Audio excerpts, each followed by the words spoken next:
안녕하세요. 저는 결혼을 앞두고 있던 30대 중반의 여성입니다. 한 번도 결혼에 대한 환상을 가져본 적이 없었기 때문에 저에게 결혼은 해도 그만 안 해도 그만인 것이었습니다. 그러다 지금의 남자친구를 만나면서 처음으로 결혼하고 싶다는 생각을 했었지요. 하지만 결국은 저는 혼자 살 팔자인가 봅니다. 내년에는 인생 2막을 시작하게 될 줄 알았는데 씁쓸합니다. 저는 외국계 금융업에 종사하고 있습니다. 결혼을 안 하려던 건 아닌데 늘 공부와 일이 먼저다 보니 연애할 틈이 없었습니다. 가끔 관심을 표현하며 다가오는 남자들이 있었지만 번번이 제가 너무 늦게 눈치를 챘었지요. 말 그대로 버스가 떠난 다음에서야 말이에요. 그러다 보니 어느새 소위 홍기가 가득 차버렸더라고요. 당시 저는 독서토론 동호회 활동을 하고 있었는데 유일하게 직장생활 외에 제가 사람들을 만나는 일이었습니다. 워낙에 사람들 많은 곳에 가는 걸 제가 별로 안 좋아하기도 하고 회사 야근도 많아서 술자리로 이어지는 외부 활동은 하기가 어렵더라고요. 고심 끝에 골라서 시작한 게 독서토론이었지요. 학창 시절부터 책을 좋아하기도 했고요. 그곳에서 남자친구를 사귀게 될 줄은 당연히 상상도 못했고 계산에도 없던 일이었습니다. 동호회 인원은 13명이었는데 출석률로 따진다면 50% 정도 되었습니다. 직장인들로 구성되어 있기도 했고 강제성도 없었으니 솔직히 50%도 대단하다고 생각했습니다. 그러다 하루는 저와 남자친구 단 2명만 출석을 한 날이 있었어요. 그날이 저와 남자친구가 사귀게 된 계기였던 것 같아요. 남자친구가 저에게 어차피 우리 둘밖에 없는데 밥이나 먹으러 가자고 하더군요. 저도 회사 끝나자마자 불이 나게 왔던지라 배가 많이 고팠기에 좋다고 했습니다. 그렇게 어쩌다 둘이 사적인 이야기를 나누게 되었는데 말이 잘 통하더라고요. 남자친구는 인근 중견기업에서 일하고 있다고 했습니다. 저희 회사에서 그다지 멀지도 않았고요. 다음엔 퇴근 후에 커피라도 한잔하자는 남자친구의 제안이 싫지 않았어요. 그런 식의 만남이 몇 번 반복되다 보니 어느새 저희는 자연스럽게 연인 사이가 되어 있었습니다. 사귄 지 1년쯤 지났을 무렵 남자친구 집에 인사를 드리러 가게 되었습니다. 남자친구 어머니께서 좋아하신다는 특정 제과점에 케이크와 꽃바구니를 사들고 갔어요. 제가 나이는 있었어도 이런 경험은 처음이라 굉장히 떨리더라고요. 남자친구의 집은 서울 외곽 주택가에 위치해 있었습니다. 솔직히 겉에 보이는 걸로 사람을 평가하면 안 되는 건 저도 잘 알지만 시댁 식구들이 거주하는 곳이 반지하라는 걸 알고는 조금 놀라기는 했어요. 왜냐하면 남자친구는 직장 근처 오피스텔에 살고 있기도 했고 좋은 차도 가지고 있었으니까요. 평소에 씀씀이도 적은 편이 아니었기 때문에 저도 모르게 나름대로 어느 정도 기대치가 있었던 모양입니다.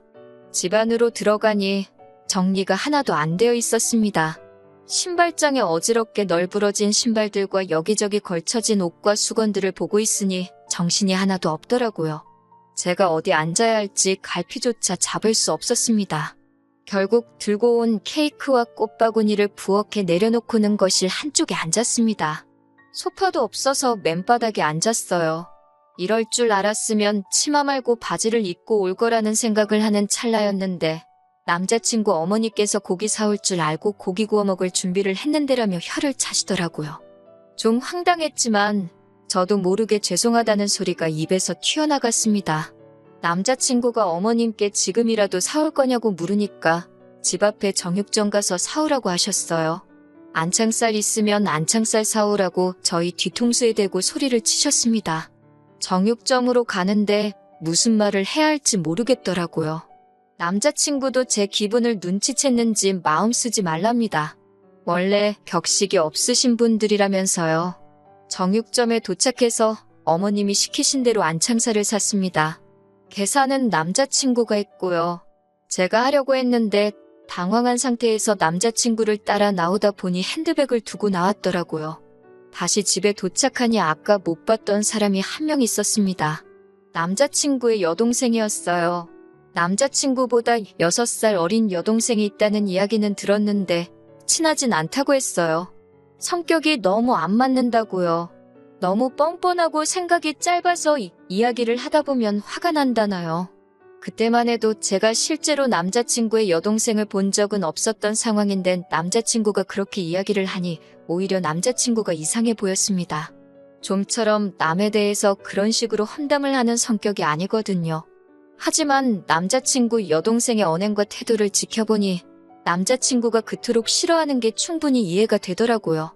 화장을 고치려고 핸드백을 여는데 누군가 손댄 것 같은 느낌이 들었습니다. 저는 항상 핸드백 중간을 잠궈두는데 그게 훤히 열려 있었거든요. 하지만 그때만 해도 스스로 예민해서 깜빡한 거라고 생각하고 가볍게 넘겼습니다. 그런데 아무리 찾아도 제 립스틱이 안 보이더라고요.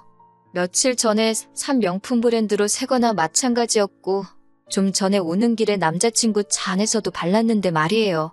차에서 떨어뜨렸나 싶어서 이따 집에 갈 때 찾아봐야겠다 생각했습니다. 하지만 차까지 갈 필요도 없었어요. 거실 바닥에 신문지를 깔고 고기를 구워 먹기 시작했습니다. 하얀 원피스를 입고 갔던 저는 옷차림에 신경 쓰느라 몇 점 먹지도 못했어요. 그러다 남자친구 여동생이 쌈장 찍은 고기를 들고 이리저리 설레발을 치더니 결국 제 옷에 흘리더라고요. 저도 모르게 인상을 쓴 모양입니다. 남자친구 어머님께서 사람이 실수할 수도 있지 뭘 그렇게 무안을 주냐면서 성격이 원래 그렇게 예민하냐고 물으시더군요. 그러자 그 여동생이 한다는 소리가 원래 여자가 나이가 들면 그렇게 짜증이 쉽게 난다면서요? 라고 저에게 묻는 거예요. 그제서야 알겠더라고요. 남자친구의 어머니도 여동생도 저를 마음에 들어하지 않는다는 걸요. 고기가 코로 들어가는지 입으로 들어가는지 모를 식사를 끝내고 언제쯤 집에 가려나 눈치를 살피고 있었습니다. 기분도 안 좋고 마음도 많이 상해서 빨리 집에 가고 싶은 생각뿐이었어요. 그런데 어머님께서 부엌에서 수박하고 복숭아를 가져오시더니 저더러 좀 잘라보라고 하시는 겁니다. 손님으로서 인사드리러 온 자리에서 이런 일을 하게 될 줄은 예상치 못했기 때문에 굉장히 당황스러웠어요. 변명 같지만 제 이야기를 좀 해보자면 제가 대학교에 들어가고 나서 어머니께서 사고로 세상을 떠나셨습니다. 어머니가 떠나신 이후 처음엔 제가 어머니의 역할을 맡아 해보려고 했어요. 집안일도 하고 식사 준비도 하는 일들이요. 하지만 아버지께서는 저는 제 인생을 살라며 더 열심히 공부하고 좋은 직장에 가라 하셨습니다. 주부로서의 삶은 결혼하면 좋든 싫든 하게 될 것이니 미리부터 경험할 필요 없다고요. 그리고 절대 자랑은 아니지만 어려서부터 저는 비교적 유복한 집안에서 자랐습니다. 그래서 필요할 때는 집안일을 도와주시는 도우미 이모님이 오시곤 했기 때문에 더욱이 제가 집안일이나 요리에 신경 쓸 이유가 없었어요. 하지만 남자친구의 어머니께선 어떻게 여자가 그 나이 먹도록 칼질도 못하냐면서 이게 다 엄마가 없어서 그렇다 말씀하셨습니다. 지금부터 당신이 하나부터 10까지 다 가르쳐야겠다고요. 그런 말을 듣고 있는데 너무 속상했습니다. 남자친구가 왜 자꾸 듣기 싫은 소리를 하냐면서 자기가 자른다고 일이 달라고 한마디 나서서 해주긴 했지만 한번 뱉은 말이 주워 담아질 리 없잖아요. 남자친구 어머니께서는 단도직입적으로 묻겠다며 그 나이 먹도록 왜 결혼을 안 했냐고 물으셨습니다. 솔직히 좀 억울하더라고요. 남자친구나 저나 동갑인데 저희 아버지는 남자친구에게 그런 질문 안 하셨거든요. 사람이 사회생활하다 보면 결혼이 좀 늦어질 수도 있는 거라면서요. 저도 똑같이 사회생활을 하고 있었는데 왜 제 나이는 이토록 문제가 되는 건지 싶었습니다. 하지만 어머님께 이런 식으로 따지고 들 수는 없는 노릇이었으니 그냥 직장 생활하다 보니 늦어졌다고 말씀드렸습니다. 그러자 그 직장은 계속 다닐 거냐고 물으셨어요. 여자가 벌어봤자 얼마나 버냐면서요. 제가 다니는 회사는 육아휴직이 비교적 잘 되어 있어서 최대 3년까지 쉴 수 있기 때문에 굳이 관둘 이유가 없다고 말씀드렸습니다. 아버지는 뭐 하시냐는 질문에 사업하시는 분이고 여전히 현역에서 일하고 계신다 했더니 돈은 많이 버시냐고 묻더라고요. 이런 질문을 아무렇지 않다는 듯 하시는 모습을 보고 황당했지만 저도 마음속에서 어떤 반발심이 생겼던 상태라 많이 버신다 했습니다. 한 달에 1,000은 기본이라고요. 사실 저도 잘 모르는데 대충 찍어서 말했어요. 그러자 남자친구 어머니와 여동생 눈빛이 묘하게 달라지더라고요. 혼자 사는 양반이 그렇게 많이 벌어서 그 돈 다 뭐 하시냐 하시길래 그건 저도 모른다. 아버지 재산에는 전 관심 없다고 말씀드렸습니다. 그건 사실이에요. 저도 저먹고 사는데 부족하지 않을 만큼 잘 벌고 있었으니까요. 그런 대화가 오가는 와중 남자친구 여동생이 화장실을 가야겠다며 일어나더라고요. 그런데 주머니에서 뭔가 반짝하면서 떨어지더라고요. 자연스레 시선이 그리 향했는데 제 립스틱이었습니다. 순간 이게 무슨 상황인가 파악이 안 돼서 신우를 올려보는데 신우가 얼른 립스틱을 낚아채더니 이거 방바닥에서 주웠다며 혹시 제 거냐고 물어요.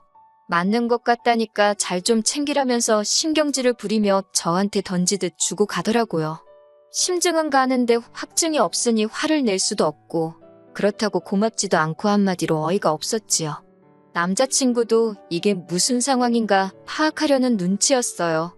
집으로 돌아오는데 아무리 곱씹어봐도 하루 종일 정말 기분 나쁜 일들만 가득한 하루였습니다. 남자친구가 제 눈치를 살피면서 괜찮냐고 묻는데 도저히 괜찮다는 대답이 안 나가더라고요. 제가 왜 하루 종일 그런 대접을 받아야 했는지도 이해가 안 되었고 남자친구 여동생이 제 핸드백에 손을 댔다는 사실이 너무나 불쾌했어요. 이틀 동안 남자친구로부터 걸려오는 전화에 단답형으로만 대답하면서 진지하게 생각해봤습니다. 이 결혼을 하는 게 정말 맞는 건가 싶었거든요. 그리고 결국 남자친구에게 결혼 이야기는 없었던 걸로 하자고 했습니다. 연애는 원한다면 계속해도 좋지만 결혼은 안 하고 싶다고요.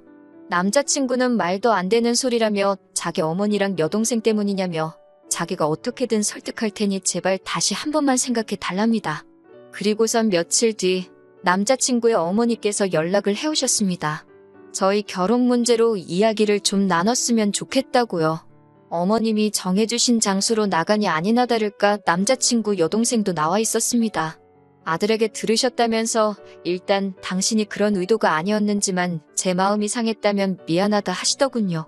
앞으로 한 가족이 되면 모녀 사이처럼 지냈으면 좋겠다는 생각에 말이 너무 쉽게 나간 것 같다고도 하셨습니다. 솔직히 그 말이 와닿지는 않았지만 그래도 나이 드신 분이 이렇게 와서 사과를 하시기까지 쉽지 않으셨을 걸 생각하고 괜찮다고 말씀드렸습니다. 남자친구 여동생도 앞으로 친자매처럼 잘 지내고 싶다며 언니 하는데 또 그런 모습을 보니 밉지만은 않더라고요. 그렇게 일단은 상황이 일단락되었고 남자친구와 결혼 이야기도 다시 진행되기 시작했습니다. 하지만 이 평화는 오래가지 못했습니다. 그건 바로 남자친구 어머님과 여동생의 시커먼 손해 때문이었어요. 결혼에 관한 세부사항도 조율할 겸 양가 어른들을 모시고 상견례 자리를 갖게 되었습니다. 아버지는 젊은 사람들끼리 알아서 하라 하셨지만 그래도 식사라도 한 끼 같이 하면 좋을 것 같아서 제가 자리를 만들었어요. 그렇게 모두가 한정식 집에 모였습니다. 남자친구 어머님께서는 저희 아버지를 보고는 인물도 좋으시다며 살갑게 대해주셨습니다. 입에 발린 칭찬이긴 해도 칭찬 싫어하는 사람이 어디 있나요? 남자친구 여동생도 계속해서 저에게 언니, 가방은 어디서 산 거냐? 언니 오늘 너무 예쁘다며 애교를 부렸고요. 남자친구는 이 모든 상황을 굉장히 뿌듯하게 느끼는 듯 보였습니다. 처음에 인사드리러 갔던 날과는 확연히 다른 분위기에 어쩔 줄 모르긴 했지만 결과적으로는 훨씬 기분 좋은 자리였어요. 서로 껄끄러운 이야기는 조금도 오가지 않았습니다. 다만 남자친구 어머니께서 우리는 이제 다 한 가족이니까 서로 힘들면 돕고 이해하고 품어주고 그렇게 살자 하시더군요. 얼마나 듣기 좋은 말인가요? 그때는 그 속뜻을 몰랐기에 제가 남자친구의 어머니와 여동생을 오해한 것 같아 미안한 마음까지 들었습니다. 하지만 그로부터 며칠 뒤 저는 정말 황당한 제안을 받았습니다. 남자친구와 신혼살림을 차릴 집을 알아보던 시기였어요. 남자친구 오피스텔 보증금하고 제가 모아둔 돈을 합치니까 1억이 좀 넘더라고요. 저희 아버지가 좀 더 보태줄 테니까 아파트를 하나 사라고 하셨지만 손은 안 벌리기로 마음을 먹은 상태였기 때문에 전세를 구할 생각이었어요.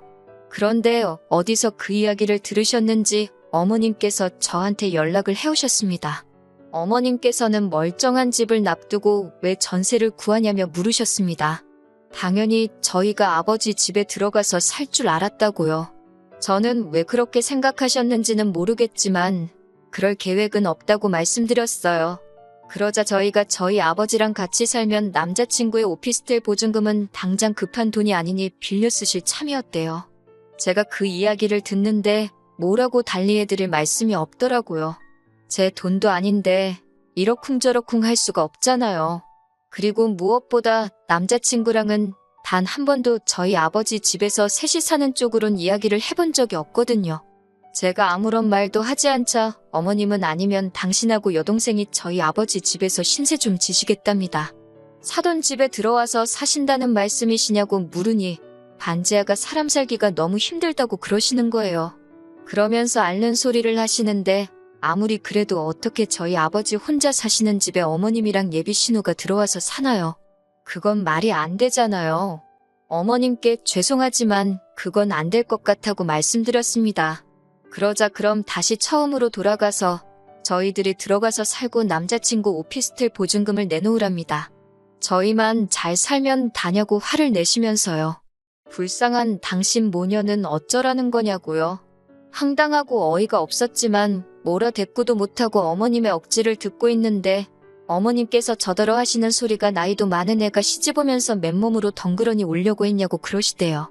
내가 너한테 집을 사내라고 한 것도 아니고 내 아들 보증금은 내가 좀 쓸 테니 네 친정 가서 살라는데 그게 그렇게 어렵냐면서 말도 안 되는 소리를 계속 하셨습니다. 자꾸 나이 가지고 뭐라고 하시는데 누가 보면 제가 연하랑 결혼하는 줄 알겠어요. 나이가 많은 건 남자친구도 마찬가지였고 오히려 버리는 제가 더 좋은데 자꾸 나이로 저를 후려치시니 저도 굉장히 불쾌해지더라고요. 저는 결국 안 되겠다 싶어서 일단 남자친구에게 전화를 걸었습니다. 다행히 남자친구가 외근 중이라서 금방 왔습니다. 어머님은 남자친구를 보더니 오피스텔 보증금을 주고 저랑 결혼하던지 아니면 사돈한테 말해서 자기가 들어가서 살 수 있게 하던지 하랍니다. 말도 안 되는 두 조건을 주고는 양자택일을 시키니 남자친구도 얼빠진 표정으로 자기 엄마를 쳐다보더라고요. 그러더니 무슨 소리를 하시는 거냐고, 그게 가당키나 한 소리냐고 소리를 지르니까 어머님도 지지 않고 그럼 너는 내가 반지하 방에서 썩어 문드러질 때까지 살았으면 좋겠냐고 따지시더군요. 남자친구가 저에게 잠깐 밖에서 이야기를 하자면 나가자 했습니다. 전 이 상황이 납득도 안 되고 정말 꿈꾸는 것 같았습니다. 남자친구는 한숨을 내쉬더니 자기 어머니가 원래 저렇게 낯두껍고 염치 없는 소리를 잘한다며 자기도 죽을 맛이랍니다. 자기도 연락 잘 안 하고 살다가 결혼 이야기가 나오면서 다시 어떻게 좀 잘 지내보려고 연락을 한 건데 이 사단이 났다며 한숨을 푹푹 쉬더라고요. 그 모습을 보고 있으니 마음이 안 좋긴 했지만 제가 달리해줄 수 있는 말이 없었습니다. 그런데 그때 남자친구가 절 쳐다보더니 그냥 오피스텔 보증금은 어머니하고 여동생한테 줘버리면 안 되겠냐고 묻더군요. 그리고 아버지 집에 들어가서 살자고 그래요. 아버지가 50평대 아파트에서 저랑 둘이 사셨기 때문에 사실 저희 둘이 들어가서 살아도 부대낄 상황은 아니었고 아버지도 100% 들어와서 살라고 해주실 분이셨지만 전 그러고 싶지 않았습니다. 결혼하면 독립적으로 사는 게 당연하잖아요. 제가 그건 절대 안 될 소리라고 하니까 그럼 자기더러 어쩌라는 거냐고 소리를 치더군요. 제가 냉정하게 왜 당신 어머니가 집이 없으신 것도 아닌데 왜 거주 문제를 우리 결혼식을 통해서 해결하려고 하시는지 이해할 수가 없다고 했습니다. 그러자 남자친구가 상견례 자리에서 분명히 앞으로 한 가족이니 힘든 순간에 서로 도우며 살자고 하지 않았냐고 따져 묻더라고요. 카페에서 기다리던 남자친구 어머니까지 따라 나오셔서는 저더러 그렇게 가족 간에 선 긋고 그러는 거 아니라면서 정말 너는 내가 하나부터 열까지 다 가르쳐야겠다는 말씀을 또 하셨습니다. 순간 정말 이성의 끈을 놓아버릴 뻔했어요. 그런 제 심정도 모르고 어머님께서는 계속해서 아니면 저희 아버지더러 집을 파시라고 한 뒤 당신 반지하 보증금, 남자친구 오피스텔 보증금 그리고 저희 아버지 집값에 제 적금 모든 돈을 합쳐서 건물 하나를 사잡니다. 그래서 층별로 따로 살면 진정한 한 가족이 될 수 있다나요. 듣다 보니 완전히 저와 저희 아버지를 호구라고 봤던 것 같더라고요. 저는 너무 웃기고 발칙한 어머님의 꿈에 실소가 터졌습니다. 제가 어머님께 정말 좋은 시도셨지만 안 될 것 같다며 급기야 박장대소를 하고 말았습니다. 어머님은 저더러 제정신이냐고 어디 시험이 될 사람이 말하는데 그따위로 웃냐면서 화를 내셨지만 도저히 웃음을 멈출 수가 없었네요. 저는 남자친구에게 너도 꿈 깨라고 욕심도 적당히 내라고 배탈난다고 한마디 했습니다. 남자친구는 지금 그게 무슨 소리냐며 결혼할 사이니까 이런저런 방법을 생각해 볼 수도 있는 거 아니냐며 저더러 말 조심하랍니다. 막말로 자기랑 헤어지면 누가 저 쳐다봐주기나 할 것 같냐면서요. 그 말을 듣는데 우습더라고요. 제가 남자친구에게 난 돈이라도 있지만 넌 돈도 없는데 누가 정말 쳐다봐주기나 하겠냐고 똑같이 빈정댔습니다. 이때는 당연히 파혼을 결심한 상황이었기 때문에 말도 막 나가더라고요. 어머님께서 저더러 말 그따위로 할 거냐고 그러길래 어머님 존재 자체가 저 사람한테는 이제 짐이라고 나이 많고 돈도 없는데 홀어머니의 시집 안 간 신우까지 어떤 여자가 시집 오려고 하겠냐고 사부쳤습니다. 아들 총각 귀신 만들기 싫으시면 정신 똑바로 차리시고 사돈 될 집안 재산 욕심내지 마시라고 다다다 싸붙이고 손에 2만 원 쥐어드렸습니다. 카페 커피값 내시라고요. 파혼을 하기까지 한 2달 동안 정말 마음이 지옥과 천당을 오가는 기분이었습니다. 그래도 막판에 하고 싶은 말을 다 해서 그런지 미련은 없습니다. 당연히 남자친구에게선 자기가 생각이 짧았다며 그래도 자기 어머니인데 제가 말을 함부로 해서 순간 홧김에 막말을 하게 된 거라고 자기만 잘못한 건 아니랍니다. 그래도 자기가 남자니까 먼저 사과한다고 서로 잘 이 고비를 잘 넘겨보잡니다. 헛소리엔 매가 약인데 차마 몽둥이로 때릴 수도 없어서 그냥 무시했지만요. 무슨 연락이 오건 읽기만 하고 한 달 동안 싹 무시만 했더니 더 연락은 안 옵니다. 지금 무슨 생각을 하고 있을까요? 절 놓친 걸 후회하는 것 같긴 합니다. 독서 동호회 사람들에게 절 수소문하는 것 같더라고요. 저는 더 이상 동호회에 나가지는 않지만 그 안에 아직 친한 몇몇의 사람이 남아있었기에 상황을 들을 수 있었네요. 결혼은 어쩌면 제 인생엔 없는 이벤트일지도 모릅니다. 하지만 나쁜 일이 있으면 좋은 일도 있는 법이잖아요. 이번 일로 액땜했다 생각하고 좋은 일 기다리면서 살아볼까 봐요.